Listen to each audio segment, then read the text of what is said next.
Bonjour à tous et bienvenue sur ma chaîne YouTube, c'est Dr NS. Dans la vidéo précédente, nous avons compris comment les circonvolutions de télencéphale se forment à partir du vésicule télencéphalique en vue latérale et médiale. Aujourd'hui, nous allons franchir une étape essentielle. Nous allons répondre à une question fondamentale: comment passer d'une simple vésicule embryologique à une coupe anatomique réelle du cerveau. Dans cette vidéo, nous allons reconstruire l'ensemble du coupe frontal de Charcot, non pas par mémorisation, mais à partir de l'embryologie. Autrement dit, on va comprendre l'anatomie en suivant le trajet naturel du développement embryologique. Alors, au début, toutes les structures du système nerveux central ont exactement le même aspect, qu'il s'agisse du télencéphale, du diencéphale ou même de la moelle spinale. On part toujours d'un même modèle, c'est une vésicule. Cette vésicule est une structure creuse organisée de façon concentrique. Elle possède une lumière centrale et trois couches déposées autour. La partie centrale ici, ça s'appelle la lumière. Cette lumière va donner la naissance aux cavités du système nerveux. Si on est situé au niveau des structures encéphaliques, cette lumière va former les ventricules. Si on descend plus bas, au niveau de la moelle spinale, cette même lumière va simplement persister sous forme d'un canal étroit, c'est le canal épendymère. Autour de cette lumière, on retrouve la couche périventriculaire, celle qui est représentée ici par le bleu. C'est la couche la plus importante sur le plan embryologique car elle est constituée de cellules neuroépithéliales qui sont des cellules souches. Ces cellules ont une capacité de division et de différenciation très élevée et ils vont donner la naissance à deux grandes lignées cellulaires. Ce sont les cellules mères neuroblastiques et les cellules mères glioblastiques. Les cellules neuroblastiques vont se différencier en des neurones. Leur corps cellulaire reste initialement près de la lumière, mais ils vont envoyer leur prolongement, qui sont des axones, vers la périphérie, à ce niveau, au niveau de cette couche, représentée en rose. Les cellules glioblastiques, quant à elles, vont donner la naissance aux cellules gliales. Ces cellules jouent un rôle essentiel dans la protection, le soutien, la nutrition et l'organisation des neurones. En s'éloignant de la couche périventriculaire, on va retrouver une couche, celle qui est représentée ici par le mauve, c'est la couche intermédiaire. Cette couche, elle est mixte parce qu'elle contient à la fois des prolongements neuronaux qui constituent la future substance blanche et des corps cellulaires qui ont commencé leur migration mais qui n'ont pas encore arrivé à leur destination exacte. Et enfin, à la périphérie de la vésicule, on retrouve une couche, celle qui est représentée ici par le rose, c'est la couche périphérique. Cette couche, elle va être essentiellement constituée par des fibres nerveuses, c'est la future substance blanche. Et là, on arrive à un paradoxe qui est très important. Toutes les vésicules embryologiques ont une substance grise en profondeur et une substance blanche en périphérie. Alors qu'en anatomie, on observe exactement l'inverse au niveau du cortex. Comment expliquer ce renversement? La réponse est alors simple, c'est la migration neuronale. Alors, la zone périventriculaire du télencéphale se subdivise en deux territoires. Je vous ai entouré cette partie par le noir. Et ici, je vous ai entouré cette zone postérieure par le bleu. Cette zone postérieure qui est entourée par le bleu, ça s'appelle le pallium.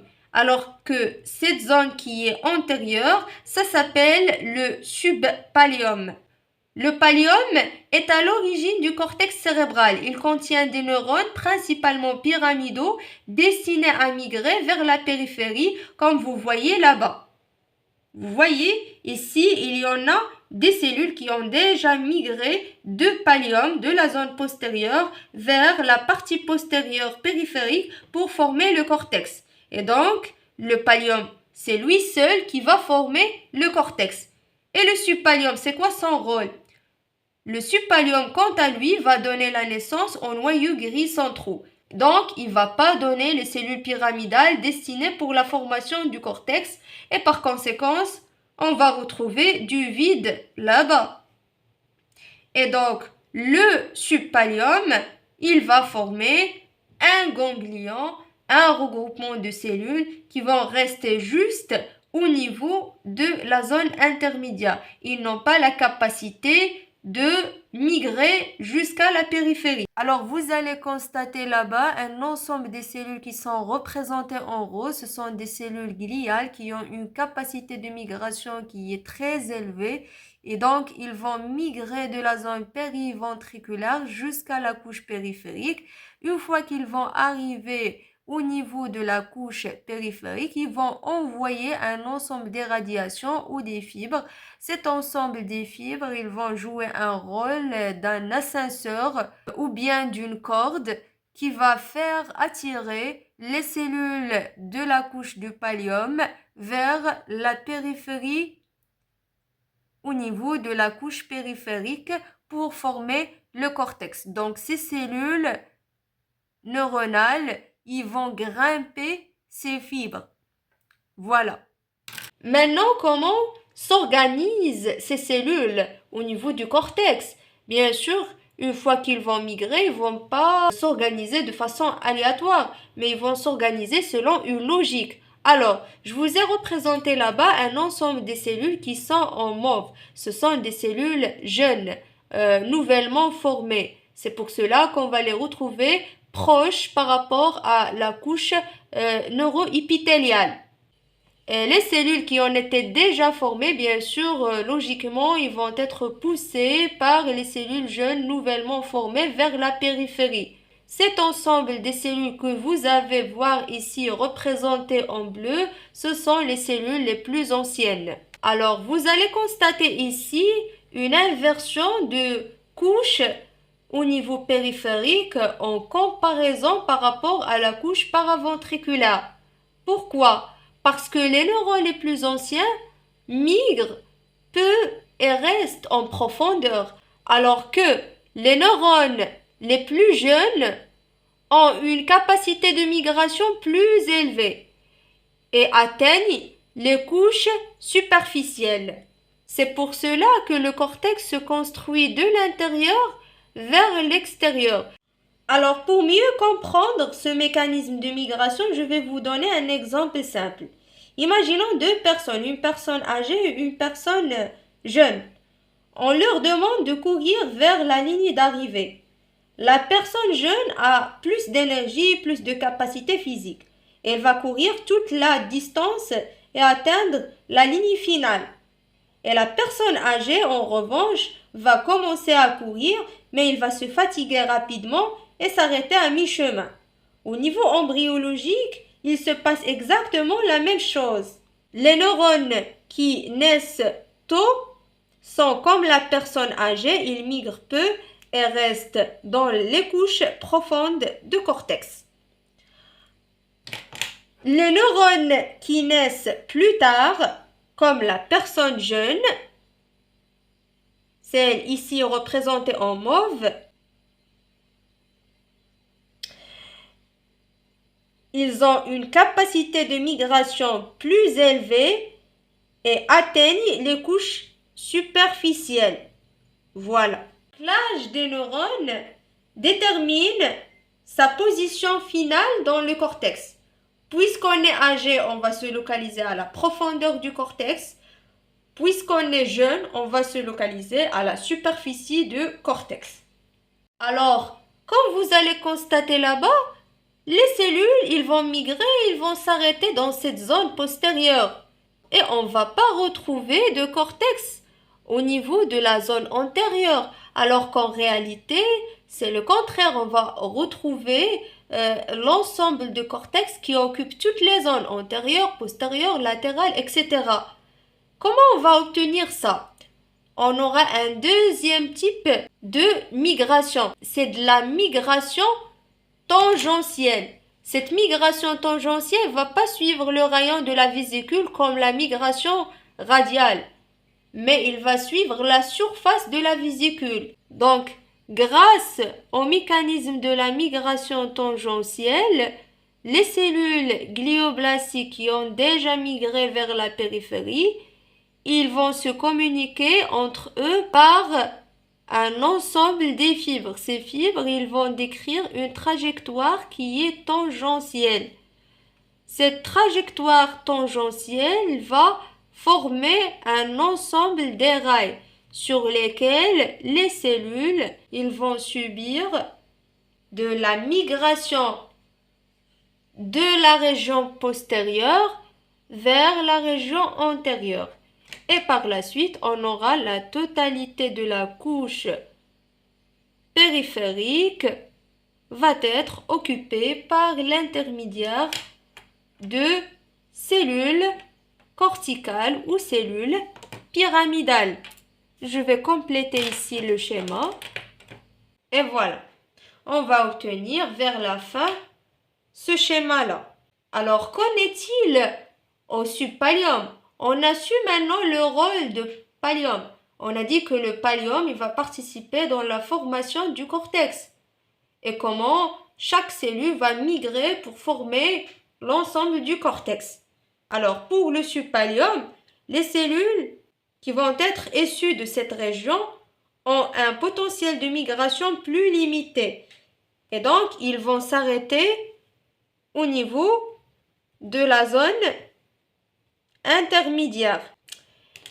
Et à cause de ce phénomène, ils vont se conglomérer et ils vont former une masse grise profonde.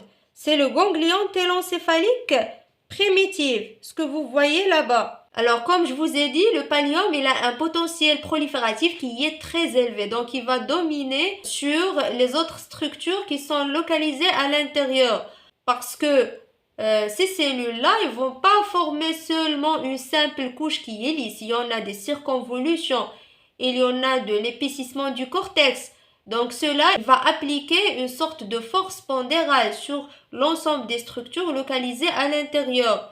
Et ajoutons à ça que on a dit au fur et à mesure que la vésicule télencéphalique va subir de la déformation parce que le potentiel prolifératif il va être élevé et en parallèle il va être bloqué par l'intermédiaire des cellules mésenchymateuses qui vont former la boîte crânienne primitive. Donc par la suite, tout ce qui est localisé à l'intérieur de la vésicule télencéphalique va subir des déformations. Et parmi les structures qui sont localisées à l'intérieur de la vésicule télencéphalique, c'est ce ganglion là-bas formé par le subpallium. Ce ganglion par la suite, il ne va pas être localisé au niveau antérieur, mais il va descendre vers le bas et il va aussi subir des déformations. Il va suivre la configuration en C décrite par la totalité de la vésicule télencéphalique. Et donc toutes les structures qui vont former le subpallium, ils vont se regrouper et ils vont s'allonger au fur et à mesure pour former l'aspect de fer à cheval ou bien l'aspect, on sait ce que vous voulez. Et par la suite, le ganglion de subpallium il va subir aussi une nouvelle migration, c'est que cette fois-ci il va être déplacé par la pression appliquée par le cortex, il va être poussé vers le haut en périphérie ou au niveau de la face latérale des prochains ventricules. Alors comme toujours, on va débuter par une vésicule simple. Celle-ci que je vous ai représentée la première fois. Toutes les vésicules de l'encéphale partagent la même organisation de base, comme je vous ai dit. On retrouve une lumière centrale, une couche paraventriculaire composée des cellules souches, une couche intermédiaire où les cellules sont en phase de transition, une couche périphérique qui correspond initialement à la substance blanche. Les cellules migrent grâce aux radiations radiales émises par les cellules gliales issues de la couche paraventriculaire. Mais au niveau du diencéphale, le principe de prolifération cellulaire va être un petit peu très proche de pallium au niveau de télencéphale.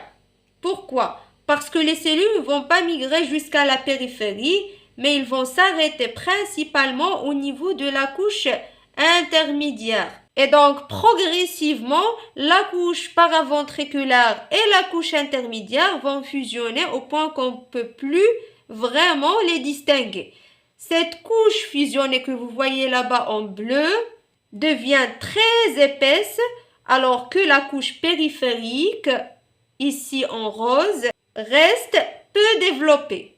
Alors, la substance blanche périphérique de diencéphale va se mélanger avec les cellules mésenchémateuses périphériques. Ici.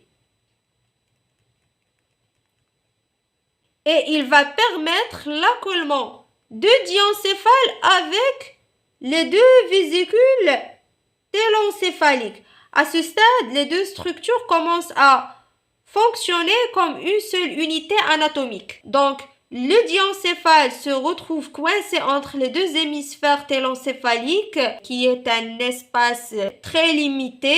Alors, sous l'effet de la prolifération cellulaire et de cette pression mécanique, les cellules ici, au niveau de cette couche fusionnée, vont se condenser.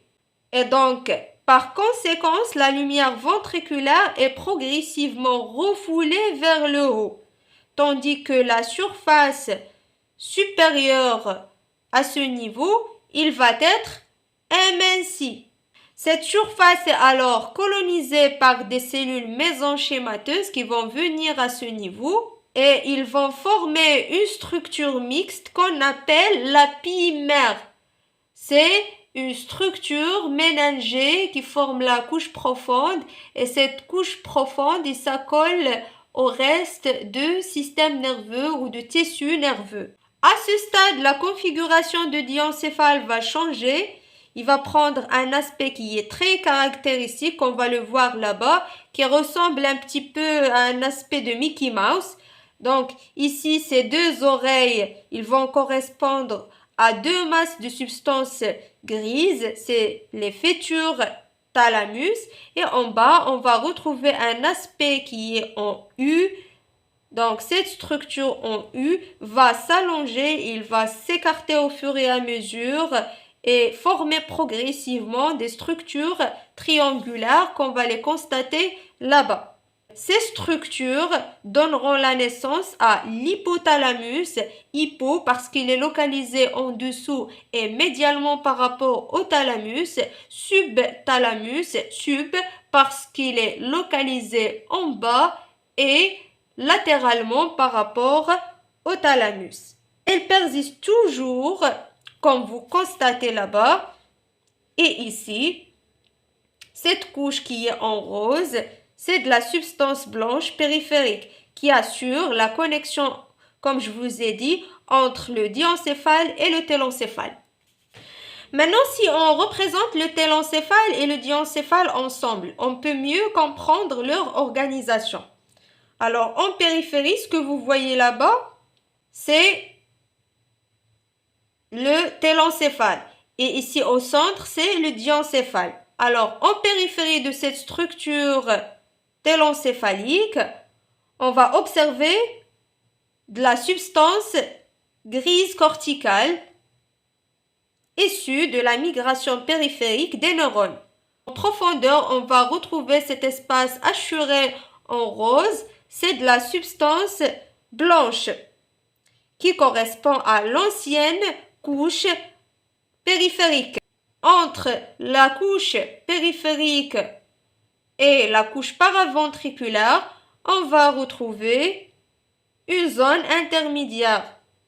Donc là où on va observer cette structure ici hachurée en mauve et qui a un aspect arrondi, c'est de la substance grise qui va former les futurs noyaux gris centraux. Au départ, ce ganglion va être situé en position inférieure comme je vous ai mentionné. Mais sous l'effet de la prolifération télencéphalique et les contraintes mécaniques, il va être repoussé vers le haut et vers l'extérieur. À ce niveau. Alors, comme vous allez constater que cette structure anatomique va venir et gagner la face latérale de la lumière vésiculaire. Cette lumière vésiculaire va être appelée les ventricules latéraux. Il va s'accoler à ce niveau pour former la paroi latérale des ventricules latéraux. Alors, comme vous allez constater ici, la lumière de la vésicule télencéphalique, elle est refoulée vers la ligne médiane. Pourquoi?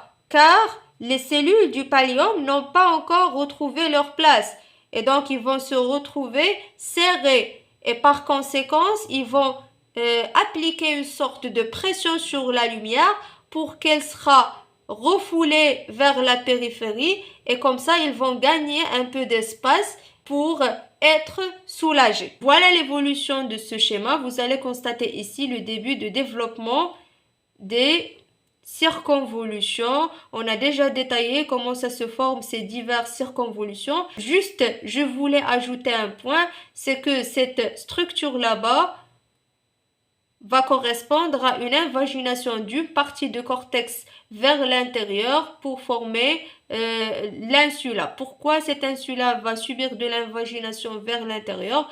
Parce que le cortex insulaire, c'est un cortex vraiment très fin et donc il va être refoulé vers la profondeur par le cortex ici en périphérie qui est épais, qui va appliquer une sorte de force et il va pousser la structure insulaire vers le dedans et comme ça on aura de l'invagination de structure insulaire vers le dedans et donc il va être localisé au niveau de la scissure de Sylvius qui n'est qu'un résultat de replissement de structure ou de la vésicule télencéphalique.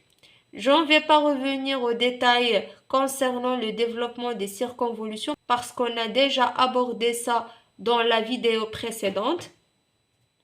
Comme vous allez constater là-bas, au fur et à mesure, on aura des structures. Ici, ce sont les ganglions qui ont déjà migré vers la paroi latérale de ces lumières là-bas qu'on appelle les ventricules latéraux. Au fur et à mesure, je vous ai dit qu'on aura un changement de configuration de diencéphale et on aura un accolement de diencéphale par rapport au télencéphale grâce au mélange entre la substance blanche ainsi que des cellules mésenchémateuses. À peine qu'on va les considérer comme une seule structure anatomique parce qu'ils sont déjà fusionnés. Alors, comme je vous ai dit, au fur et à mesure, on aura un changement de configuration de diencéphale. Au début, ça a été en aspect de Mickey Mouse avec ses oreilles là-bas qui vont représenter le futur thalamus et en dessous, cette configuration en U qui va au fur et à mesure se développer et il va donner un aspect des rideaux triangulaires qui vont former les prochains hypothalamus et le subthalamus. Voilà, ici, on est en phase de changement de cette structure qui a un aspect de U, donc qui va au fur et à mesure se transformer en subthalamus et hypothalamus. Voilà, ici, le thalamus, il est déjà différencié, va être repoussé vers le haut, à peine qu'il va occuper presque la partie inférieure ou bien la paroi inférieure des ventricules latéraux parce que cela il revient au principe de force appliquée par les cellules mésenchémateuses et à la prolifération de télencéphale qui va appliquer cette pression sur les thalamus et donc il va permettre de faire repousser les structures diencéphaliques vers le haut. Alors, au début, cette structure ganglionnaire qui dérive de subpallium va être une structure qui est unique. Après, il va se subdiviser en deux structures qui vont former deux noyaux. Pourquoi? Alors, comme vous savez, lors de la migration des cellules, automatiquement, les corps cellulaires vont être localisés au niveau de la couche périphérique. Et donc, ils vont changer d'orientation. Et leurs fibres, ils vont se diriger automatiquement vers l'intérieur. Ces fibres, ils ne vont pas rester courts. Ils vont se développer et ils vont s'agrandir. Et ils vont s'allonger pour permettre une liaison entre le télencéphale droit et le télencéphale gauche, ça d'un part, et d'un autre part, ils vont permettre une liaison avec le reste de névrax, la moelle spinale, le cervelet et le tronc cérébral. Donc, au fur et à mesure que ces structures ils vont s'agrandir, ils vont être entravés par ce noyau. Donc, ils vont par la suite subdiviser ce noyau en deux pour continuer leur chemin. Et par conséquence, obtenir deux noyaux. Le noyau codé et le noyau lenticulaire. Où est-ce qu'il est le noyau codé? Donc, le noyau codé sera là-bas. Et le noyau lenticulaire, qui est un fragment de noyau codé, il va être ici. Elle a un aspect triangulaire à la coupe, mais il garde un aspect lenticulaire à la vue de profil. Tandis que le noyau codé garde un aspect circulaire à la coupe, mais à la vue latérale, il va gagner l'aspect de C. Pourquoi? Alors, comme je vous ai dit dans la vidéo précédente, le télencéphale, au fur et à mesure qu'il va se développer, il va s'incurver sur la vue de profil et il va former un aspect de C. Et donc, par conséquence, toutes les structures ganglionnaires télencéphaliques vont subir ce phénomène de l'incurvation à la fois. Et donc, ils vont obtenir la même configuration de télencéphale qui est l'aspect de C. Donc cet aspect de C va être représenté au début par la structure ganglionnaire qui réunit à la fois le noyau codé et le noyau lenticulaire. Après, les faisceaux, lorsqu'ils vont passer seulement au niveau d'un seul segment, au niveau d'une seule partie qui est la partie antérieure. Et donc, la partie antérieure, il va être subdivisé en deux et par conséquence, le noyau lenticulaire, il ne va pas avoir l'aspect de C, mais il va garder seulement un aspect qui est arrondi, qui est en lentille. Alors que le noyau codé, lui-même, c'est le reste de ganglion. Donc, automatiquement, il va garder cet aspect de C. Il faut savoir que ce noyau codé va se prolonger jusqu'à le lobe temporal. Il va se terminer au niveau du corps amygdaloïde qui est une structure localisée au niveau de l'incus. Pendant ce temps, le diencéphale va continuer sa différenciation et donc le thalamus devient bien subdivisé et l'hypothalamus et le subthalamus se mettent en place et le troisième ventricule va s'allonger au fur et à mesure, il va s'amincir. Et à ce stade, le diencéphale et le télencéphale sont déjà fusionnés par la substance blanche, ce qui explique pourquoi en anatomie adulte, il est parfois difficile de tracer une limite nette entre les deux. Alors jusqu'à maintenant, on a parlé surtout de la substance grise, le cortex, le noyau et leur organisation. Mais maintenant, on va parler de quelque chose d'essentiel, c'est de la substance blanche. Il faut savoir qu'une partie des neurones corticaux ne va pas seulement communiquer localement. Ces neurones vont envoyer de longues prolongations des axones pour établir des connexions à distance. Certaines fibres vont relier un hémisphère à l'autre, d'autres vont relier le cortex à des structures profondes et d'autres vont encore descendre vers le tronc cérébral et la moelle spinale. Alors commençons par les fibres qui vont être envoyées de part et d'autre entre les deux hémisphères cérébraux. Alors il faut savoir qu'il y en a un groupe des cellules qui vont envoyer leur prolongement vers l'autre côté. Et automatiquement, il y en a un échange des fibres de part et d'autre. Donc les cellules qui sont localisées à ce niveau aussi vont envoyer leurs fibres vers la ligne médiane.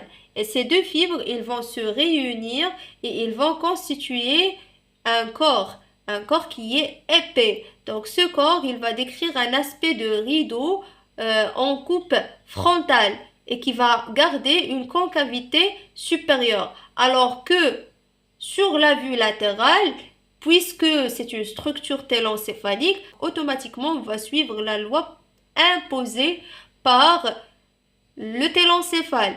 Et donc il va décrire un aspect en C, un aspect qui est en fer à cheval. Et il va décrire un ensemble des segments. Ici, cette structure allongée, ça s'appelle le rostre. Ici, c'est le genou. Ici, c'est le corps. Ici, c'est une structure qui est augmentée de volume et qui ressemble à la rate. Et donc, on va l'appeler splénium. Donc, cette région, c'est le splénium. Cette région, c'est le corps. Cette portion, c'est le genou parce qu'il ressemble vraiment à un genou qui est fléchi. Et cette portion, c'est le rostre.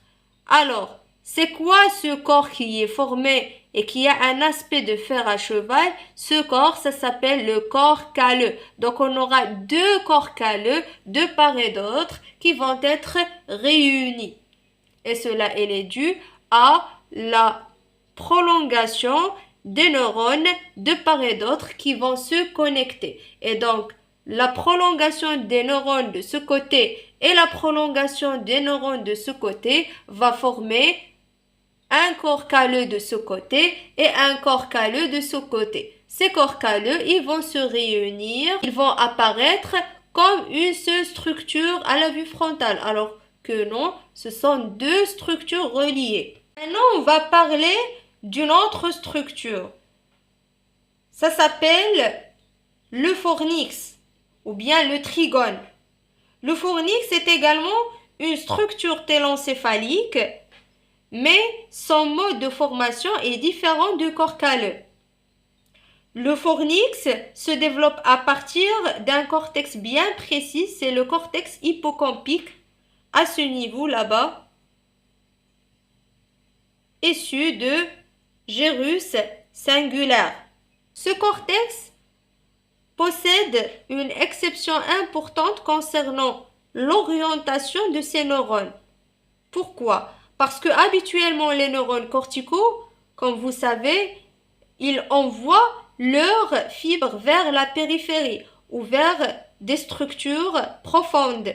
Mais ici, ce n'est pas le cas. Les neurones du cortex hippocampique vont orienter leur axone vers la lignée médiane. Et donc, au fur et à mesure, ces fibres vont se croiser et s'épaissir et ils vont former un corps qui est triangulaire. Cette structure triangulaire, c'est le trigone. C'est ce qu'on appelle le fornix. Donc, sur la vue supérieure, on reconnaît très bien cette forme triangulaire qui a cet aspect. Avec ces prolongations de part et d'autre, ici, ce sont les piliers du fornix. Ici, on va retrouver deux autres structures qui s'enroulent de part et d'autre sur le thalamus. Ce sont les colonnes du fornix. Pourquoi ces structures vont s'enrouler autour du thalamus? C'est pour former les fameux trous de Monro. Ici, on va retrouver les deux thalamus. Alors, cette structure médiale qui forme le fornix va descendre au fur et à mesure et il va s'accoler à la paroi médiale des ventricules latéraux. Et il va former une toute petite partie de leur paroi inférieure avec une très grande partie de leur paroi médiale. Et d'un autre part, ce fornix, il va constituer des liens avec le corps calleux pour former un septum. C'est ce qu'on appelle le septum pellucidum.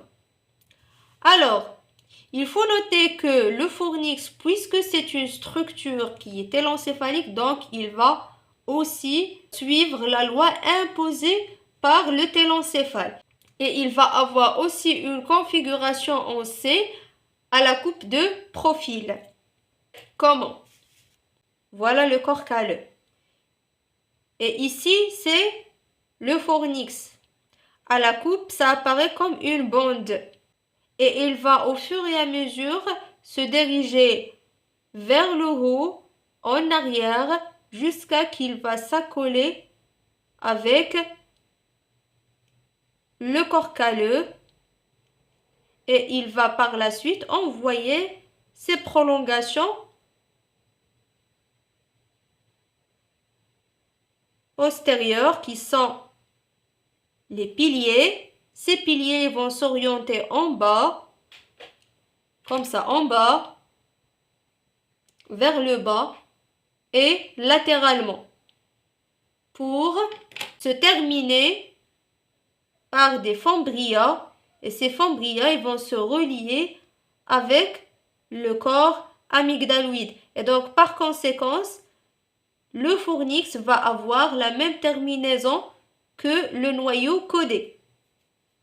Et donc, le fornix va se terminer avec le noyau codé par le corps amygdaloïde qui est localisé à ce niveau, au niveau de l'incus. Voilà. Et ici, n'oubliez pas que le fornix, il a des prolongations antérieures qui sont les colonnes qui vont s'enrouler autour du pôle antérieur du thalamus pour former le trou de Monro.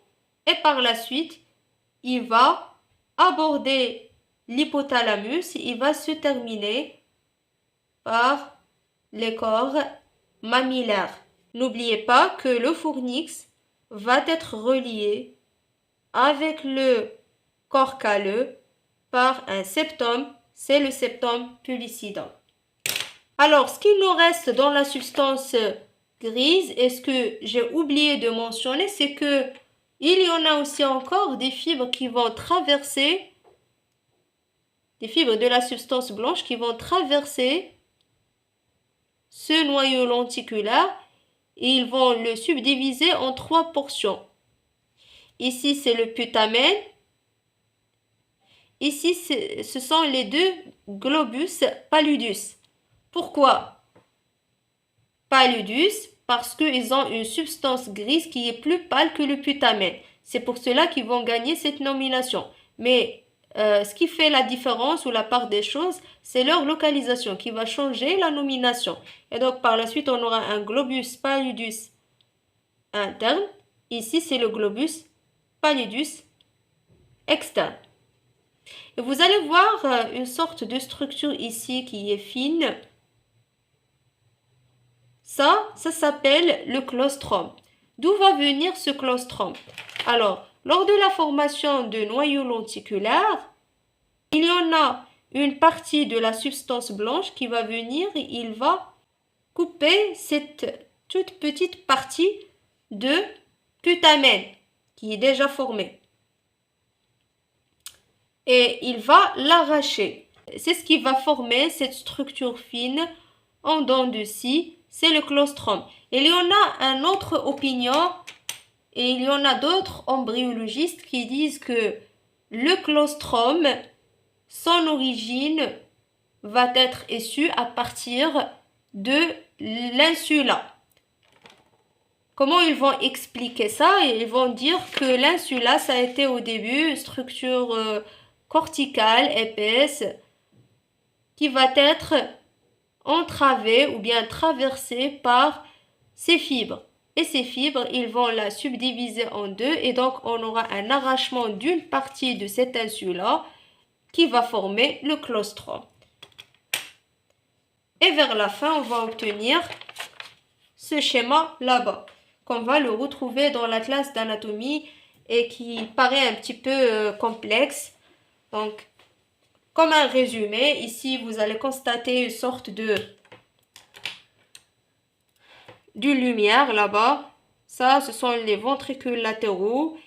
Vous voyez, donc les ventricules latéraux, leur paroi médiane va être automatiquement formée par le septum pellucidum et le fornix.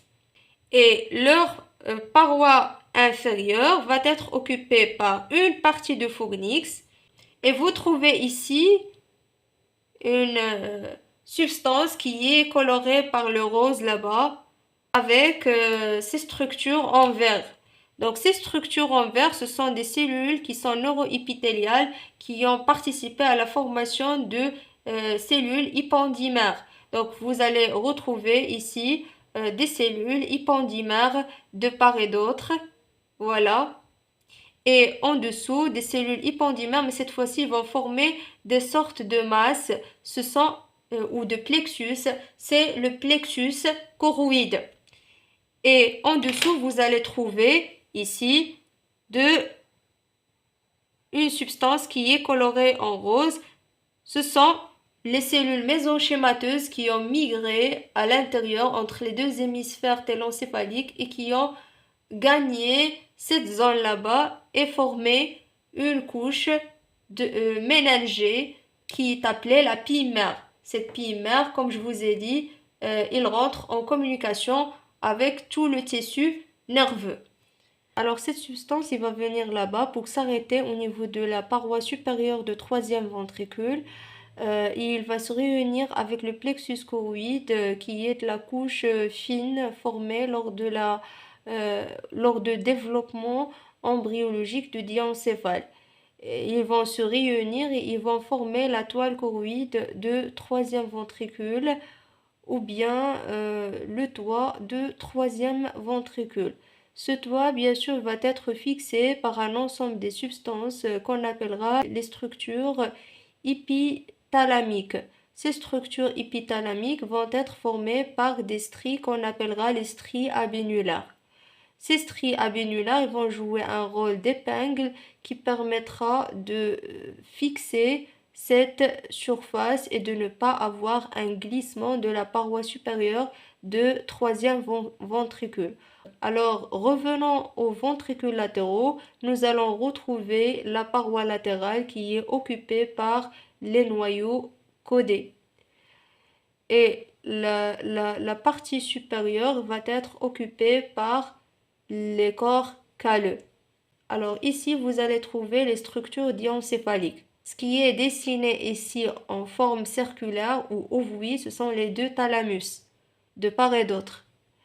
Et ici, on va retrouver l'hypothalamus et là-bas, le subthalamus. Alors retenez deux structures essentielles qui vont être à ce niveau. Ce sont le corps de Lewis et la substantia nigra. Une fois qu'ils vont être altérés, vont être responsables de l'apparition de syndrome parkinsonien.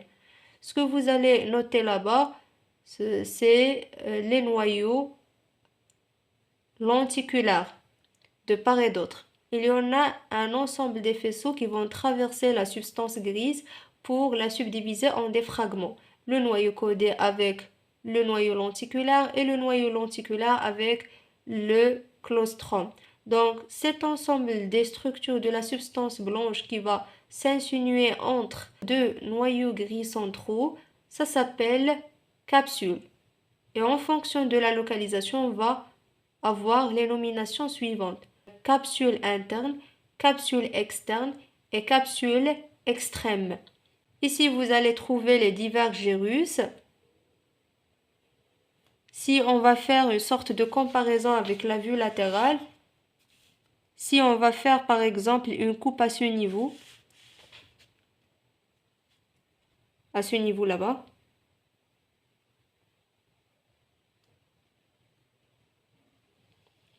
comment on va obtenir la vue latérale ici? Donc la vue latérale va être occupée par ici F1, donc ici on aura le F1, ici on a le F2, donc ici on aura le F2, ici on a le F3, donc ici le F3, ici c'est la partie de césure de Celsius à l'intérieur duquel se localise le lobe insulaire. Ici on tombe sur le T1, donc on aura automatiquement ici le T1. Ici, c'est le T2. Et on continue notre calcul. T1, T2, T3, T4 qui occupe la face médiale. Le T5 et en dessus duquel on aura de l'incus. Donc, c'est une sorte d'un crochet. Donc, à l'intérieur duquel se situent les corps amygdaloïdes. Revenons au troisième ventricule. Donc, le troisième ventricule, sa paroi supérieure va être occupée par l'estria bénulaire avec la toile choroïde. Sa paroi latérale va être occupée par le thalamus. Sa paroi inférieure et latérale va être aussi occupée par l'hypothalamus. Et entre les deux ventricules latéraux et le troisième ventricule se localise une sorte d'un foramen ou bien un trou ou une fente, ce que vous voulez. Donc c'est la fente transverse ou bien la fente de Bichat. Cette fente de Bichat, il va être occupée par des vaisseaux qui sont destinés à l'irrigation du cerveau. Je ne vais pas révéler les détails concernant les vaisseaux qui vont occuper cette partie parce que je vais les laisser pour une autre vidéo. Cette fente de Bichat ou cette fente transverse, il va décrire un aspect qui est arrondi à la vue frontale, mais à la vue médiale, il va suivre l'incurvation télencéphalique et donc il va avoir un aspect de doigtier. Cette structure est peut-être abordée chirurgicalement par l'intermédiaire des neurochirurgiens. Alors voilà pour aujourd'hui, j'espère que cette explication vous a aidé à mieux comprendre le développement de la substance blanche, le corps calleux, le fornix, la substance grise, le télencéphale, etc. Prenez le temps de revoir les schémas tranquillement. On se retrouve très bientôt dans une prochaine vidéo, Inch'Allah. And remember, on this channel our purpose is simple: think the medicine differently, map the mind and master the medicine. See you in the next video inshallah. كانت معكم دكتور إنس. Au revoir.